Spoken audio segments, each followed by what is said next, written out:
Salam, selamat pagi bagi kita semuanya. Selamat kita beribadah kepada Tuhan Yesus. Dan salam Indonesia, dari Sabang sampai Merauke, dari Miangas sampai Pulau Rote. Minggu kemarin kita bercerita soal pembaruan sejati datangnya dari Tuhan. Ya, jadi kalau pembaruan sejati itu datangnya dari Tuhan, tentu manusia itu akan menjadi sempurna. Tetapi menjadi pertanyaan adalah, apakah manusia yang sudah sempurna atau katakan dibenarkan oleh Tuhan dapat jatuh dalam dosa? Tentu saja sebagai manusia, kalau kita berada di dalam kelemahan daging, kita kurang persekutuan dengan Tuhan, maka bisa saja terjadi dosa menggilas hidup kita. Tapi firman Allah katakan 7 kali orang benar itu jatuh, ia akan bangun kembali, tetapi kejatuhan orang fasik akan jatuh selamanya. Itu pasal Amsal 24 ayat yang ke-16. Nah, solusinya bagaimana kalau orang jatuh dalam dosa? Apakah pembaharuan yang sejati dari Tuhan itu, ini seri kedua, akan terjadi dalam kehidupan kita? Apakah manusia itu dapat melakukan tindakan-tindakan yang diterima oleh Tuhan? Dari pasal Mazmur 51 kita akan belajar dari Daud yang melakukan kesalahan fatal di hadapan Tuhan. Kita sudah tahu bagaimana Daud menghampiri Batseba ketika dia lagi asik, prajuritnya lagi berperang, dia lagi asik-asik di suatu istana, lalu melihat orang mandi, lalu tergiur, lalu hawa nafsu naik, lalu kemudian disuruh panggil itu Batseba, lalu kemudian setelah hamil, diketahui hamil, suaminya disuruh dibunuh, ya, dan lain sebagainya. Itu kejahatan yang sangat luar biasa. Tapi mari kita lihat pengakuan dari Daud.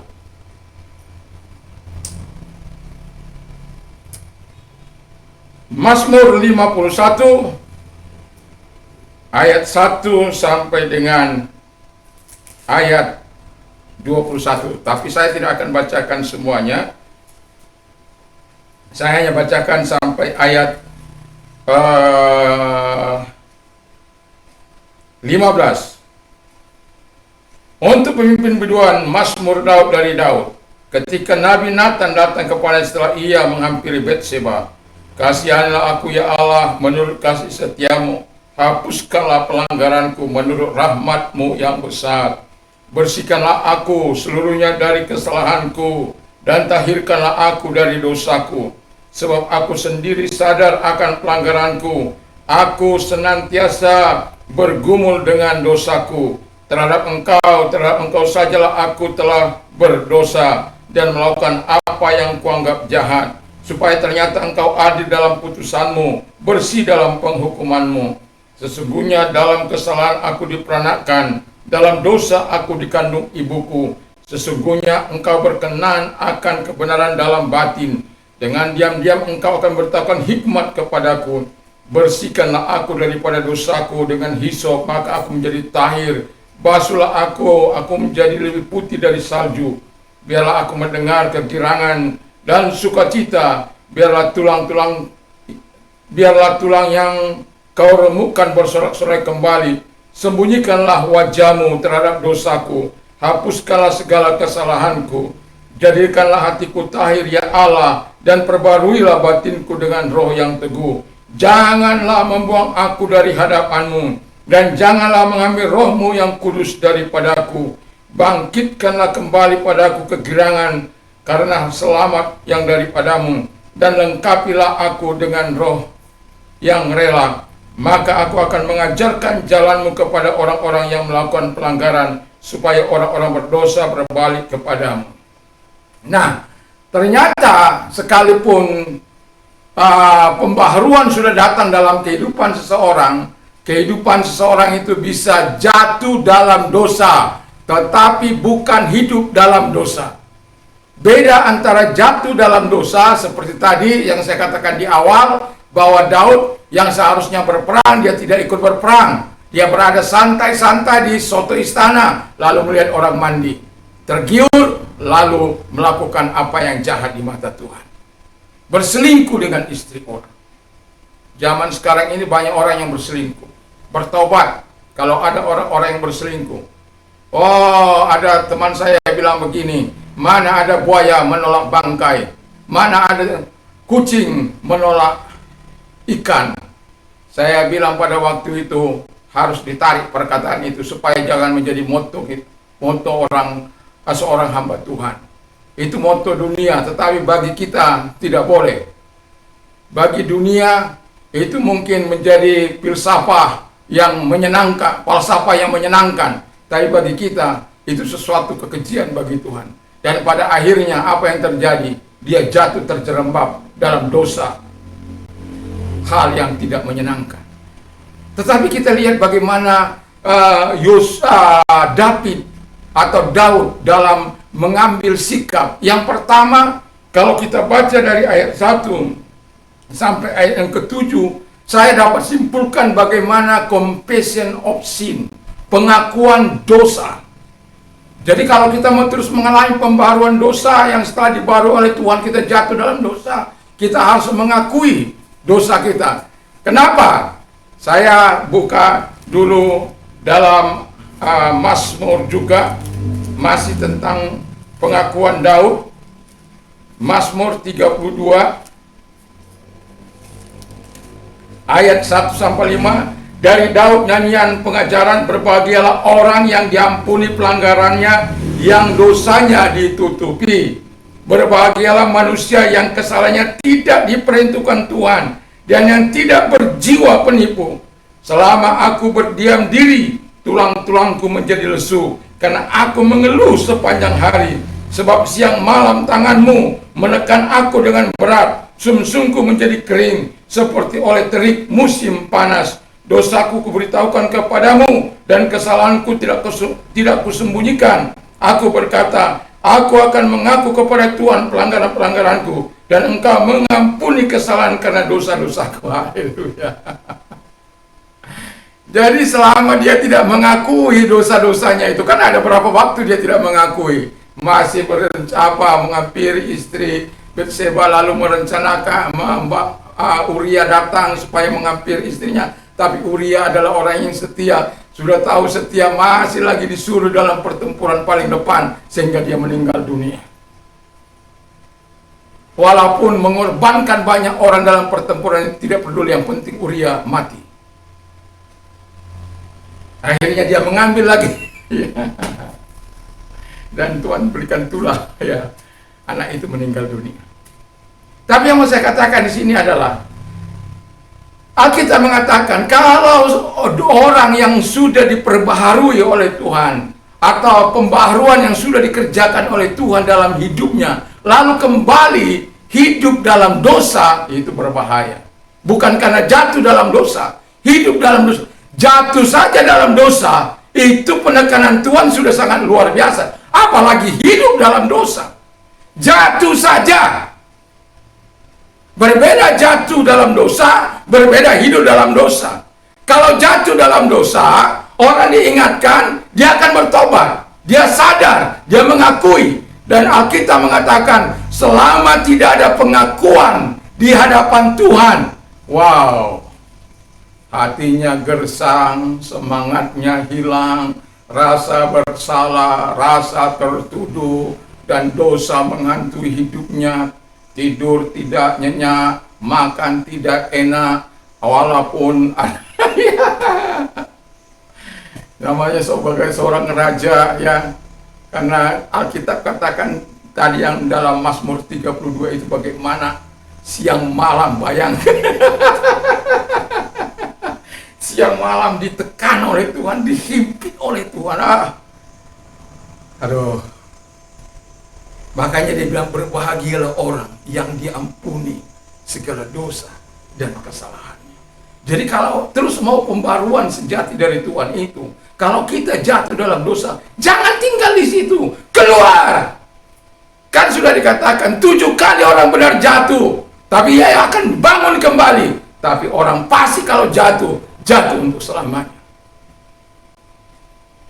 Kenapa? Tuhan masih berkemurahan. Dia akan mengingatkan kita, terkecuali kita bebal kebal-tebal, keras kepala, tegar tengkuk, tidak mau diingatkan.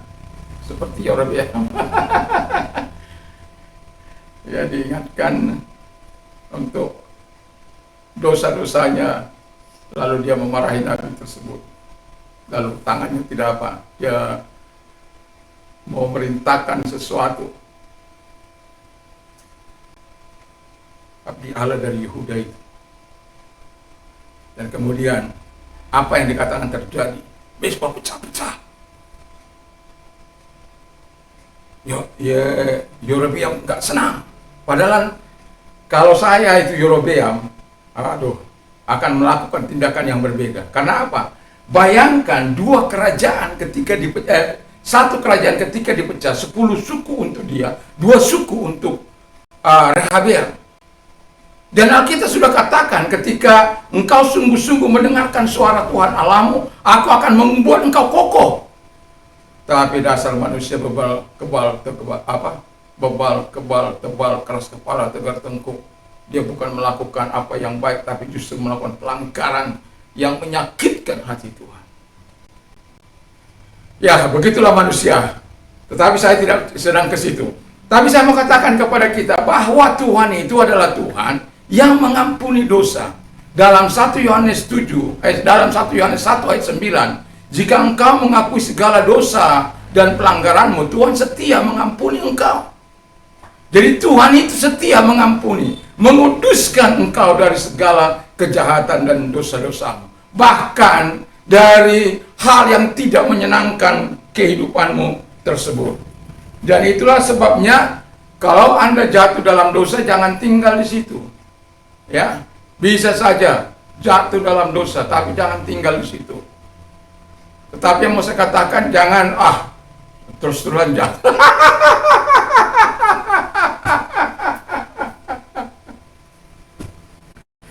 Ada orang bilang, Tuhan kan tahu kemampuanku, Tuhan. Dia jatuh lagi, dosa saya jatuh lagi dalam dosa, jatuh lagi. Tuhan tahu kemampuanku. Cuma bodoh.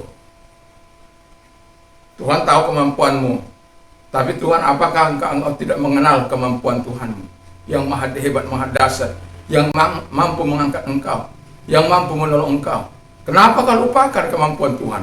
Kenapa hanya engkau ingat kemampuan? Kenapa tidak engkau ambil kemampuan Tuhan itu untuk kau berdiri tegak dalam imanmu kepada Tuhan, dalam prinsip-prinsip kehidupan yang kudus di hadapan Tuhan? Mengapa justru melakukan dosamu, kelemahanmu, hal-hal yang tidak kau sukai, hal-hal yang kau sukai, yang walaupun bertentangan dengan Tuhan, kau lakukan? Kenapa tidak kau lihat kemampuan Allah? Kenapa tidak kau lihat kuasa Allah? Kenapa nggak kau minta pertolongan Allah?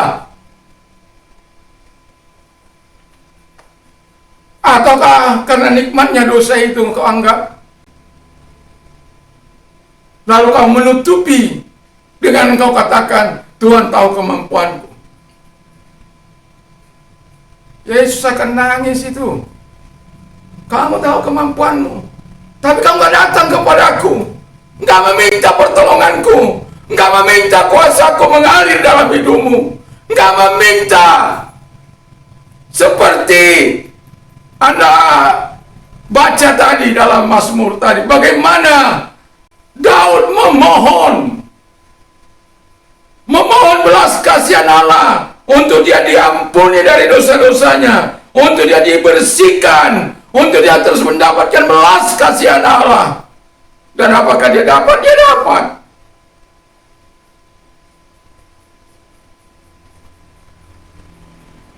Jadi jangan buat Tuhan itu menjadi pembenar perbuatan Anda dalam dosa-dosa Anda. Allah tidak pernah kompromi dengan dosa. Jadi akui segala dosamu, maka dia akan mengampuni engkau dan memberikan engkau damai sejahtera, damainya, sukacitanya, dan kebaikannya, belas kasihannya akan kembali kepadamu. Karena dia memang terus ingin mengerjakan pembaharuan yang sejati yang datangnya dari Tuhan itu ada terus dalam kehidupan kita sebagai orang percaya. Yang kedua, live in righteousness, hidup dalam kebenaran. Ya, hidup dalam kebenaran.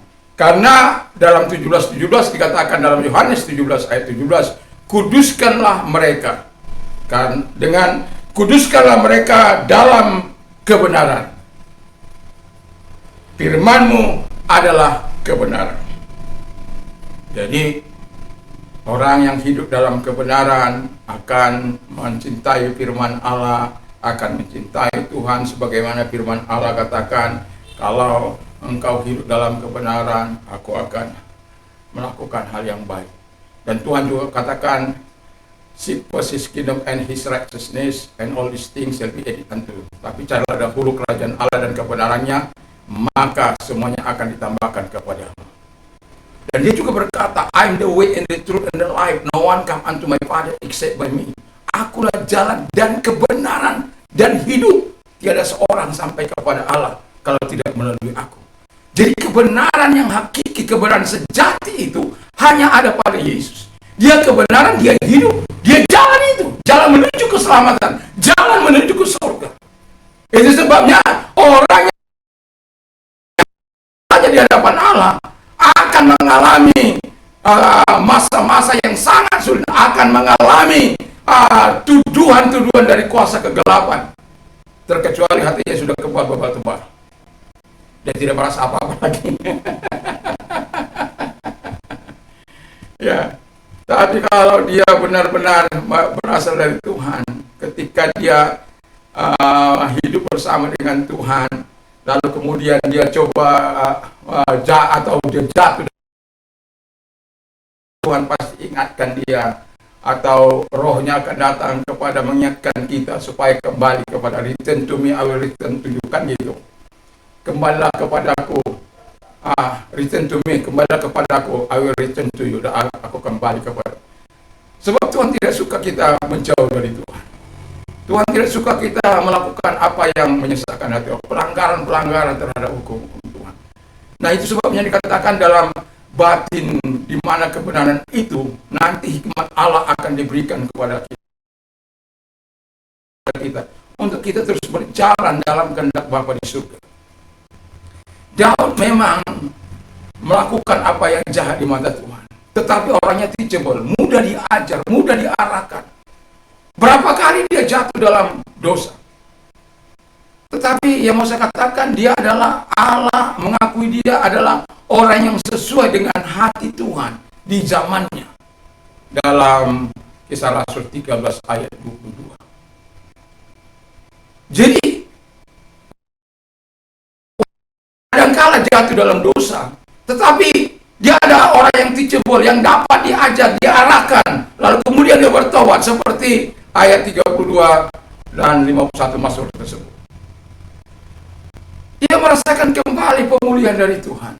Karena apa? Dia sudah mengakui dan hidup di dalam kebenarannya. Lalu yang ketiga, kata firman Allah, yang ketiga, masih Roma 14 ayat 17 di sana dikatakan, Roma 14, God is not eating and drinking. Kerajaan Allah itu bukan soal makan dan minum, but of righteousness and peace enjoyed in the Holy Spirit. Bayangkan bahwa kerajaan Allah bukan soal makan dan minum. Jadi kerajaan Allah itu bukan soal apa yang ada, apa Anda kerjakan sekarang ini. Bukan soal makan dan minum, bukan soal pakaian, walaupun kita butuhkan itu semuanya. Makanya firman Allah, carilah dahulu kerajaan Allah dan kebenarannya. Supaya apa? Kita mengalami damai dalam hidup ini, mengalami sukacita oleh Roh Kudus, yang dikerjakan oleh Roh Kudus. Kebenaran Allah ada dalam hidup kita. Tentu janji kebenaran itu akan kita peroleh sebagaimana yang sudah Tuhan firmankan kepada kita. Jadi mari, ketika kita jatuh dalam dosa, akui segala dosa dan kejahatan kita itu, dan teruslah hidup dalam kebenaran. Dan ketika engkau mencintai kebenaran, makanya dalam Mazmur 119 ayat yang ke-30, I have chosen the way of truth. Aku telah memilih jalan kebenaran. I have set my heart. Aku telah menyesuaikan hatiku with your law, dengan hukum-hukummu. Wow. Jadi kalau orang sudah punya ikhtiar, sudah punya tekad untuk hidup bersama dengan Tuhan, dia akan terus berjalan bersama dengan Tuhan, berjalan bersama dengan Yesus. Sehingga pembaharuan pembaharuan sejati yang datang dari Tuhan itu akan terus kita nikmati dalam hidup kita ini.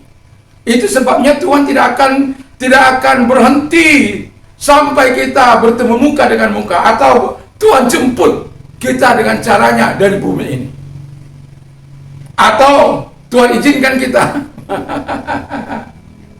bertemu muka dengan muka di awan-awan. Itu terserah kepada Tuhan. Tapi yang saya khawatirkan adalah, ya, ketika dia datang, apakah kita siap? Dalam doa-doa kami, doa Jabalom, ya, kami minta supaya Roh Kudus itu hadir, karena firman Allah itu sangat luar biasa.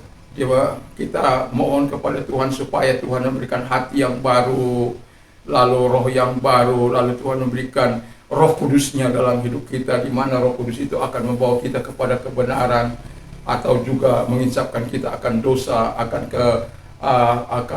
kebenaran, akan penghakiman. Nah, kalau itu terjadi akan dosa. Kenapa? Karena kita ada banyak manusia tidak percaya kepada Tuhan. Nah, kalau Roh Kudus hadir kepada mereka, maka Tuhan akan diakui sebagai Tuhan dan Juru Selamat mereka. Akan penghakiman, akan kebenaran. Sebab Tuhan itu yang dari sorga datang ke bumi, kembali ke sorga. Dia sudah kembali ke sana. Dan kitalah tanggung jawab kita untuk terus memproklamirkan tentang Injil itu.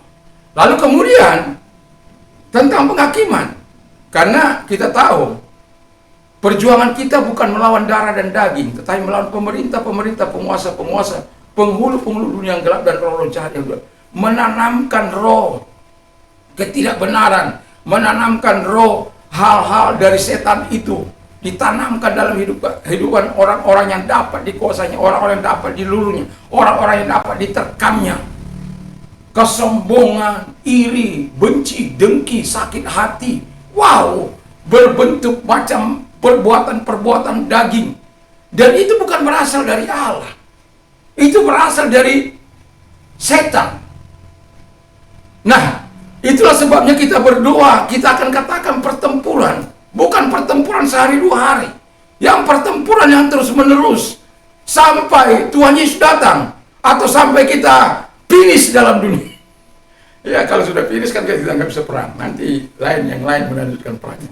Tapi sebagai orang percaya akan terus mengalami peperangan ini, peperangan rohani ini. Makanya gunakan perlengkapan senjata Allah itu. Apa saja itu? Ketopong keselamatan. Ini pikiran ini perlu, ya, karena medan laga yang paling diperlukan antara setan dan Tuhan itu adalah pikiran kita. Itu sebabnya kita katakan supaya engkau dibaharui dalam roh dan pikiranmu. Kalau pikiran kita bejat, sesat, jahat, maka yang kita lakukan hal yang ada dalam pikiran kita. Itu sebabnya perlu ada kebenaran. Di mana ada roh Allah, di situ ada kemerdekaan. Di mana ada firman Allah, di situ ada kemerdekaan. Di mana ada kebenaran, di situ ada kemerdekaan. Haleluya. Jadi hiduplah terus dalam kebenaran. Supaya apa? Supaya kita menikmati persekutuan yang indah dengan Tuhan. Lalu yang ketiga dikatakan di ayat yang ke-13. Don't cast me from your presence. Ya, jangan membuang aku dari hadirat. Wow. Anda bisa bayangkan ketika Anda pertama kali bertemu dengan Tuhan, mengakui segala dosa-dosa Anda di hadapan Tuhan. Ketika Anda menikmati hadirat Allah yang sangat luar biasa itu. Anda bisa menangis, Anda bisa berteriak, mengakui dosa Anda, tidak peduli dengan orang-orang di sekitar Anda. Anda mengakui semua kejahatan Anda, apa yang pernah Anda lakukan, apa yang pernah Anda perbuat. Anda mengaku Anda orang berdosa di hadapan Allah. Ketika Anda bersentuhan atau berada di dalam hadirat Allah. Dan itu sebabnya Daud menyadari sekali, jangan buang aku dari hadirat-Mu Tuhan.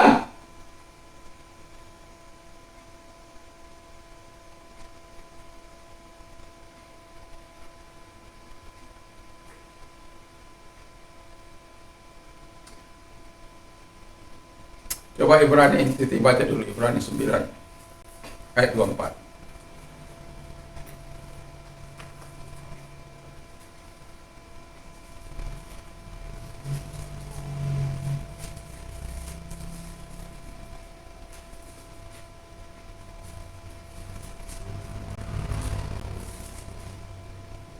Ibrani 9 ayat 24.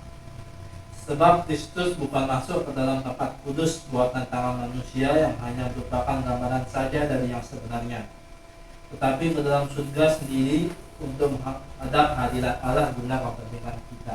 Yeah. Yesus saja menghadap hadirat Bapa. Apalagi kita. Yesus melakukan demi kepentingan kita. Mungkin kita melakukan demi kepentingan kita. Demi kepentingan pribadi kita, supaya apa? Kita terus menikmati persekutuan yang manis dengan Bapa di surga melalui Yesus Kristus. Daud katakan, jangan membuang aku dari hadirat-Mu. Kalau Anda belum pernah merasakan hadirat Allah, minta supaya engkau menikmati. Tapi siap-siap engkau menikmati segala persekutuan yang indah dengan Tuhan. Kalau engkau menikmati hadirat Allah itu. Ketika Tuhan datang dalam kemuliaannya bagi bangsa Israel, ketika Dia memberikan 10 perintah Allah, dalam awan kemuliaan, orang Israel guntur petir datang, orang Israel begitu ketakutan. Tapi Musa itu tenang-tenang aja itu, malah masuk itu. Orang Israel dulu, Musa, jangan jangan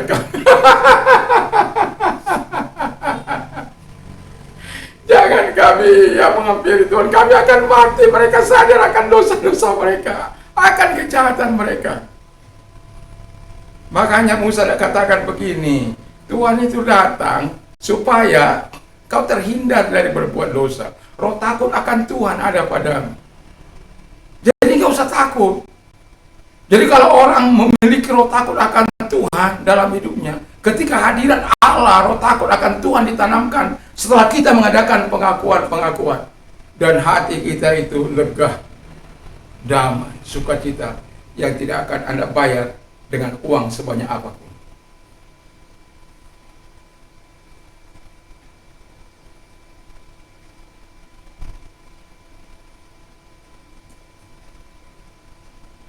Daud sangat mengerti bagaimana menikmati hadirat Allah itu. Itu sebabnya 7 kali dalam sehari aku memuji-muji Engkau. Aku 10 kali.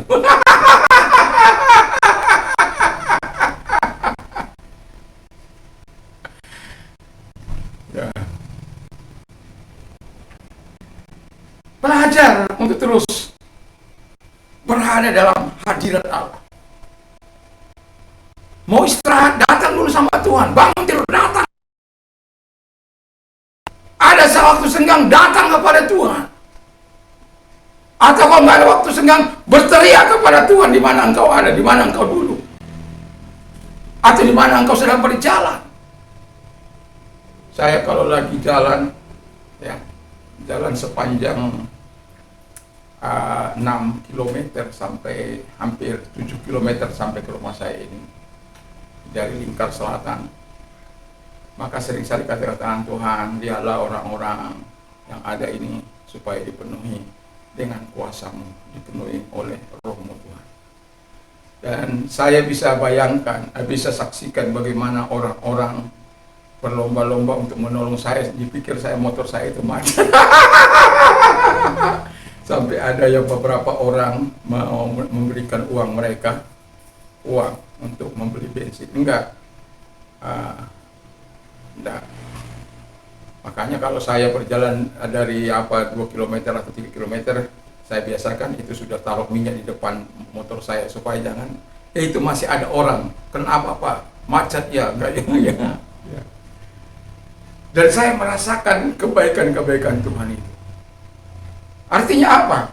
Yang saya lihat dari gadis kah dia, dari remaja kah dia, dari anak muda kah dia, dari orang tua kah dia, dari ya apalagi kalau sepanjang hampir 7 km itu, tidak kurang dari 30 orang akan menghampiri saya. Dan apa yang saya katakan? Terima kasih buat perhatianmu, Tuhan Yesus memberkati. Wah, orang NTB hebat-hebat. Luar biasa. Kenapa? Bayangkan, mereka rela untuk mendorong motor saya, atau rela memberikan uang mereka, atau sekedar menyapa. Kenapa Pak? Justru kadang kalau orang percaya ada orang mogok.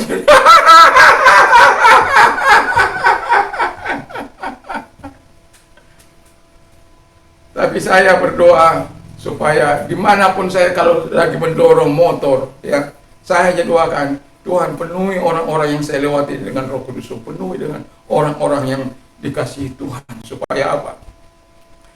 Saya katakan kepada sahabat-sahabat saya, tidak ada seorang pun kita yang dapat menobatkan hati seseorang. Tapi kalau Tuhan datang kepada mereka, Roh Kudus datang kepada mereka, seperti datang kepada Saul atau Saulus itu, maka akan terjadi sebuah kegerakan yang sangat luar biasa di hati orang tersebut. Hadirat Allah itu indah poras, membuat kita akan kuat menghadapi badai sehebat apapun, tekanan seberat mana pun. Itu sebabnya kalau lagi menghadapi tekanan-tekanan yang sangat luar biasa, biasanya saya pergi ke gunung atau pergi ke tepi laut. Saya berseru di sana, mengambil waktu sambil membaca buku, atau ke gunung Pengsong, atau gunung Sasak, atau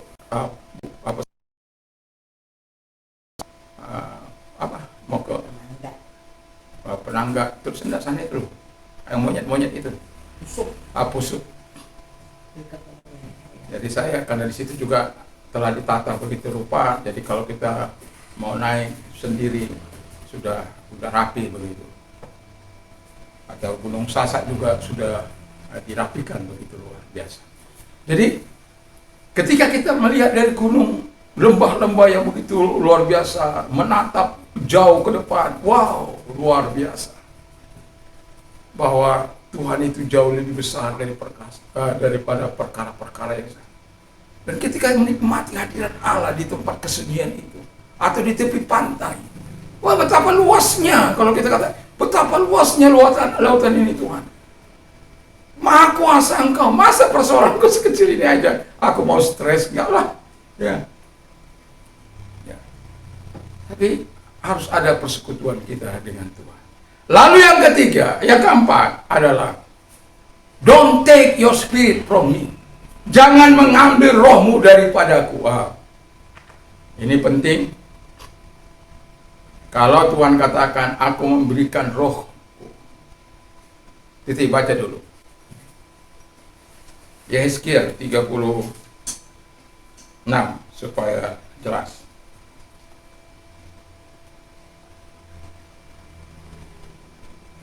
Ayat 26 dan 27. Yehezkiel 36.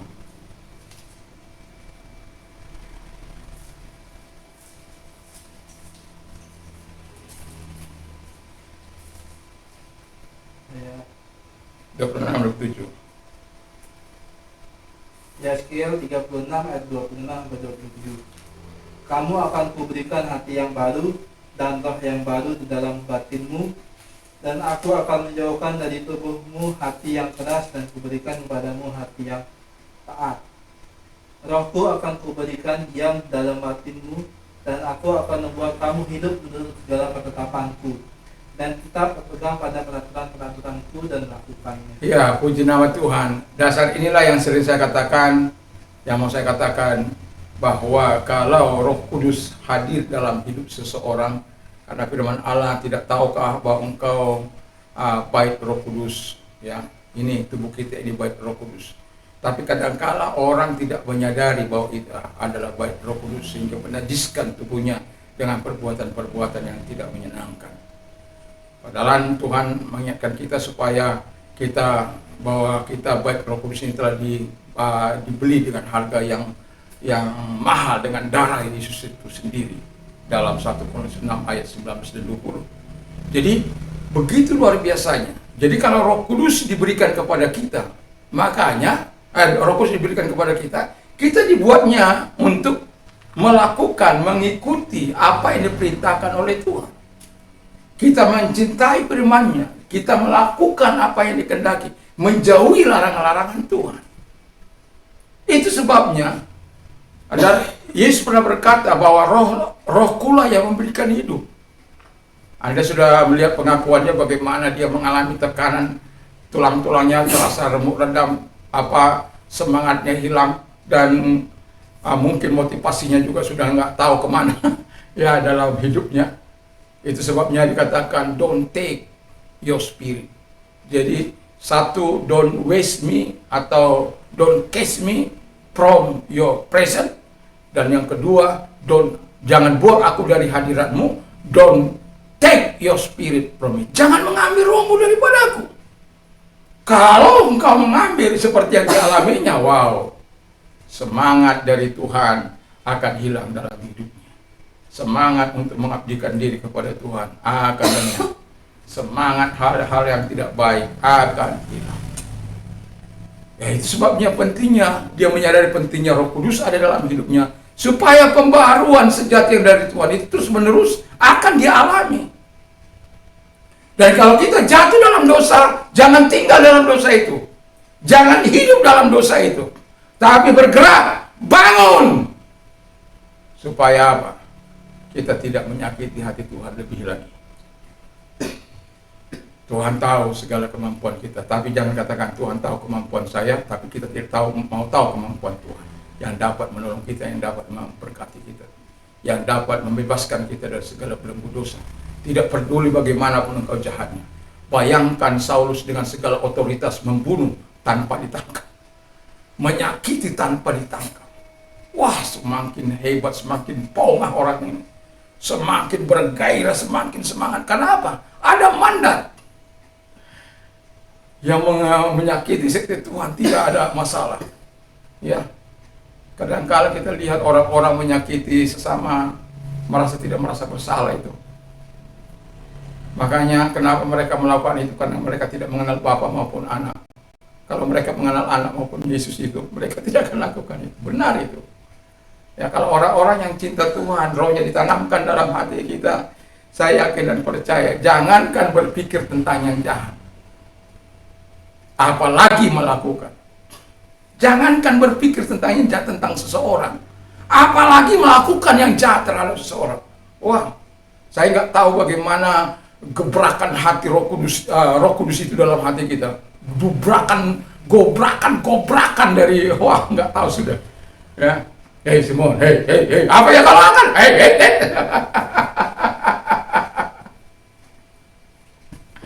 Ya, itu sebabnya jangankan untuk melakukan yang jahat. Makanya sering saya katakan kepada teman-teman saya, bukan karena aku menyatakan kebenaran, aku menjadi musuh. Saya tidak pernah berniat untuk menyakiti orang, tetapi ketika saya mengetahui orang melanggar, saya akan ingatkan. Tidak sesuai dengan jalan itu. Kamu mau terima, karena ada memang orang katakan orang fasik akan melawan, akan berargumentasi.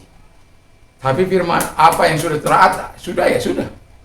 Bagi saya, yang penting saya sudah mengatakan tidak ada masalah.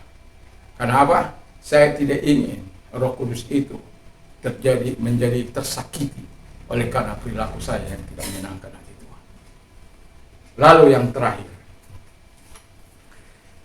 yang terakhir dari apa yang dilakukan oleh Daud adalah action. Dia sudah mengalami apa? Pengampunan dosa, dia mengakui dosa dan dosanya diampuni, lalu dia hidup dalam kebenaran dan Allah menyatakan sesuatu, dan kemudian dia mengatakan jangan mengambil hadirat, jangan membawa aku dari hadiratmu, dan dia bisa menikmati itu kembali hadirat Allah dalam hidupnya, persekutuan ketika dia memuji menyembah Allah, dia bisa menikmati hadirat Allah itu, dia menikmati mungkin rasa ingusnya yang coklat, rasa coklat itu. Kalau kita sudah menikmati hadirat Allah, tangisan kita mau ingus itu udah meleleh kemana-mana, nggak ada masalah itu.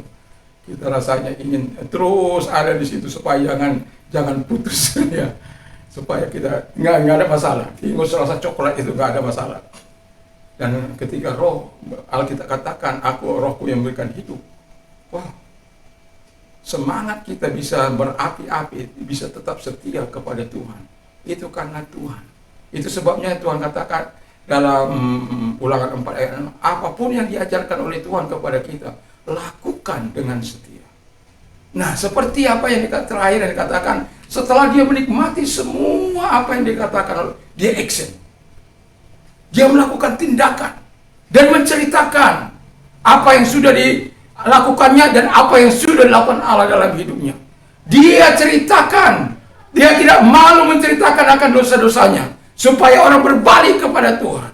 Artinya apa yang saya katakan?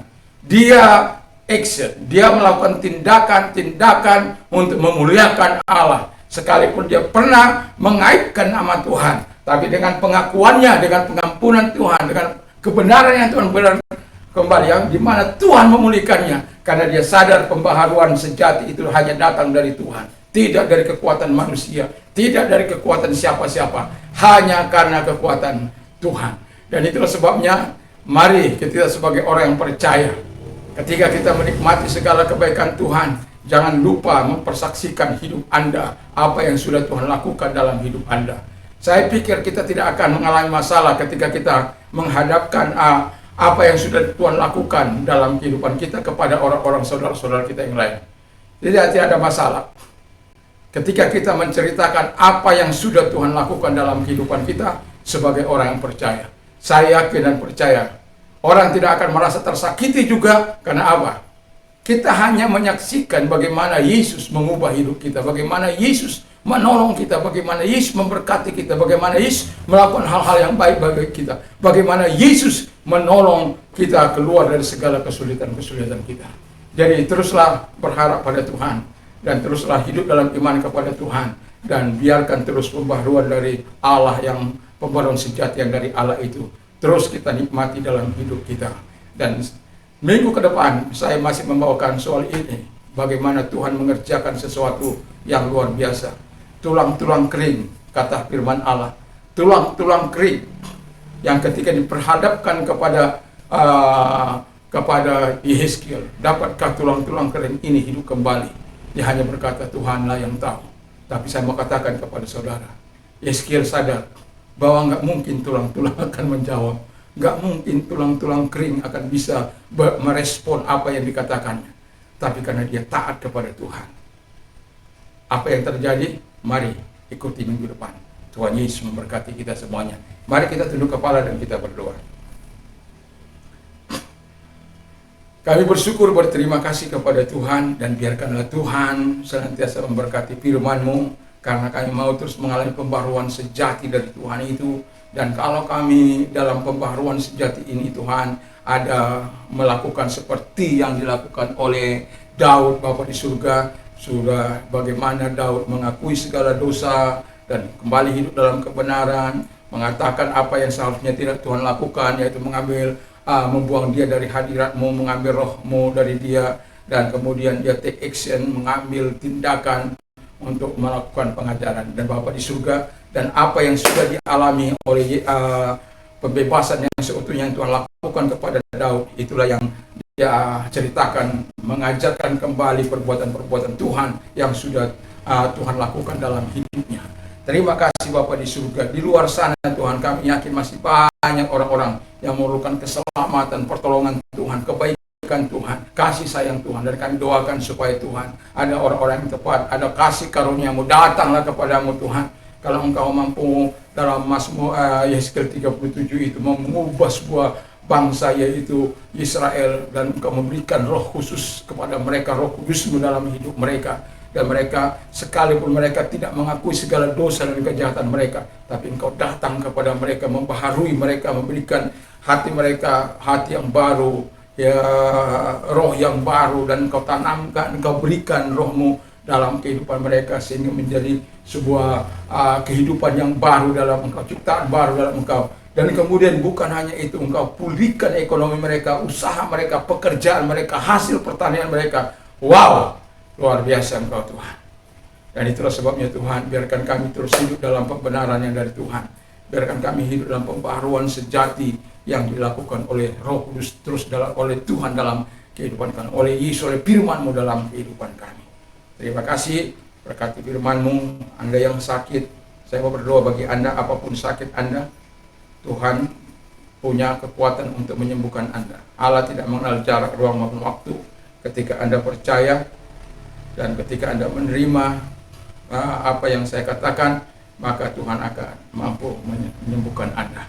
Mari arahkan tanganmu ke layar dan dengarkan dan ikuti. Taruh tangan di tempat yang sakit. Bapa di surga, dalam nama Tuhan Yesus Kristus, hamba berdoa bagi mereka yang sakit. Datanglah kepada mereka dan jamah mereka. Karena Allah yang kusembah dalam Yesus Kristus adalah Allah yang tidak mengenal jarak, ruang maupun waktu. Engkau penuh cinta kasih kepada mereka dan membebaskan mereka dari sakit penyakit mereka. Tidak peduli apapun sakit penyakit mereka. Bahkan kalaupun tidak dikatakan tidak bisa disembuhkan, Tuhan Yesus pasti mampu menolong mereka. Ketika mereka datang dengan sungguh kepadamu, datang dengan iman kepadamu Tuhan, dan hamba sendiri datang kepadamu menyerahkan hidup mereka, karena hamba ingin mereka dijamah oleh Tuhan. Terima kasih Bapa di surga, dan bagi mereka mengalami persoalan dalam kehidupan, mari Engkau jamah mereka, Engkau tolong mereka dalam situasi yang sulit ini Tuhan. Biarkan terlebih dahulu mereka datang kepadamu, karena Engkau mengatakan carilah dahulu kerajaan Allah dan kebenaran, maka semuanya akan ditambahkan kepadamu.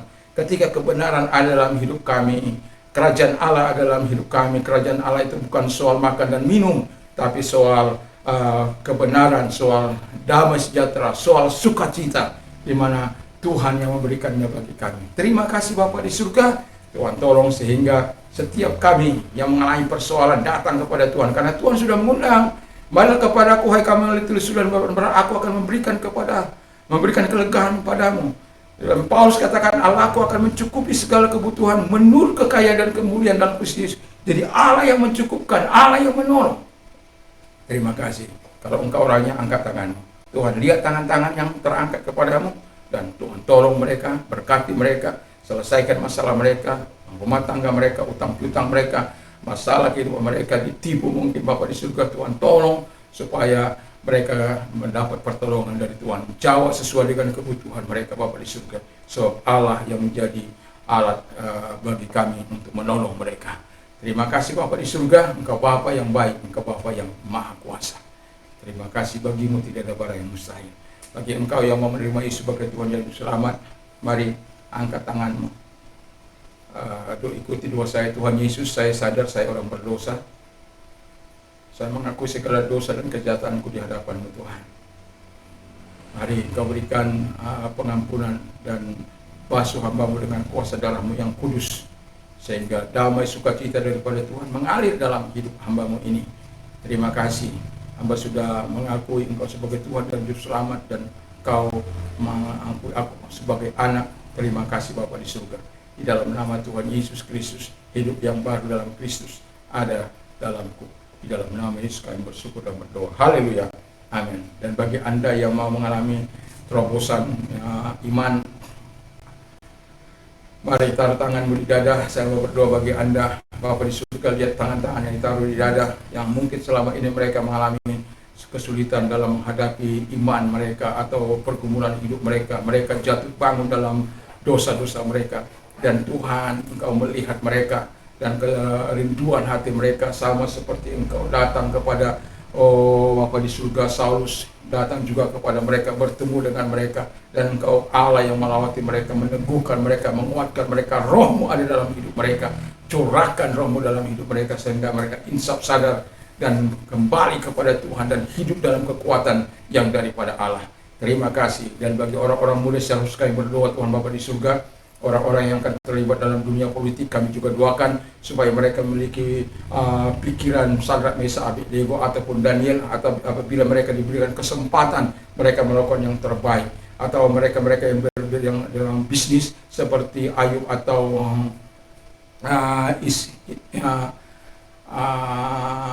Yakub atau Ishak atau Abraham, dan mereka sungguh-sungguh menjadi berkat bagi orang-orang di sekitarnya. Terima kasih Bapa di surga, atau mereka-mereka yang tergerak dalam bidang spiritual seperti Tuhan Bapa di surga, Samuel yang dari masa kecil sampai kepada masa tuanya hidup dalam takut dan kebenaran daripada Tuhan. Terima kasih Bapa di surga, kami sungguh berharap semua generasi kami dicurahi Tuhan Roh Kudus-Mu.